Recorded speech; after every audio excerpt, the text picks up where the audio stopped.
Hi hello അസ്സലാമു അലൈക്കും. അപ്പോൾ ഇന്നത്തെ നമ്മുടെ തീറ്റയും കൂടിയൊക്കെ ഒന്ന് കണ്ടുവന്നാൽ അപ്പോൾ അതാ ബാങ്ക് കൊടുത്തു. ഞാൻ നോമ്പ് തുറന്നിട്ട് ഈത്തപ്പഴം കഴിച്ചിട്ടാണ് നോമ്പ് തുറന്നത്. പിന്നെ നമുക്കുണ്ടായിരുന്നത് ലൈമാണ് കേട്ടോ. അപ്പോൾ ലൈം കുടിച്ചപ്പോൾ നല്ലൊരു സുഖമാണ് കേട്ടോ. അത്ര നല്ലതൊന്നും അല്ല എന്നുണ്ടെങ്കിലും വയറിലേക്ക് എത്തുമ്പോൾ അത് നല്ലൊരു സുഖമാണ് കേട്ടോ. പിന്നെ നമുക്ക് ഫ്രൂട്ട്സ് ആയിട്ടുണ്ടായിരുന്നത് ബത്തക്കയായിരുന്നു കേട്ടോ.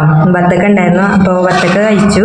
പിന്നെ നമുക്കുണ്ടായിരുന്നത് ഞാനൊരു സ്പെഷ്യൽ ഡ്രിങ്ക്, നമുക്ക് ഈ ഒരു ചൂടിനൊക്കെ ശമിപ്പിക്കാൻ വേണ്ടിയിട്ട് ഞാൻ നല്ല അടിപൊളിയായിട്ടുള്ള ഒരു അവൽ മിൽക്ക് ഉണ്ടാക്കിയിരുന്നു കേട്ടോ. അപ്പോൾ അതും ഒരു ഗ്ലാസ് കുടിച്ചു. ഇപ്പം തന്നെ വയറ് ഫുൾ ഫില്ലായിട്ടോ.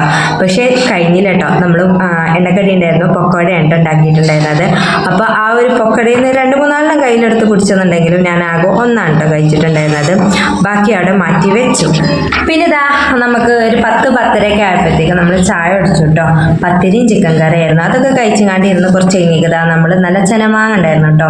അത് കട്ട് ചെയ്ത് വെച്ചിട്ടുണ്ടായിരുന്നു, അതും കഴിച്ചു. അപ്പോൾ ഇന്നത്തെ ഫുഡ് ഇത്രയൊക്കെ തന്നെയാണ് കേട്ടോ ഉണ്ടായിരുന്നത്. അപ്പോൾ ഇഷ്ടമായിട്ടുണ്ടെങ്കിൽ ലൈക്ക് ചെയ്യുക, ഷെയർ ചെയ്യുക, സബ്സ്ക്രൈബ് ചെയ്യാത്ത കൂട്ടുകാരുണ്ടെങ്കിൽ നമ്മുടെ ചാനലൊന്ന് സബ്സ്ക്രൈബ് ചെയ്ത് സപ്പോർട്ട് ചെയ്യുക.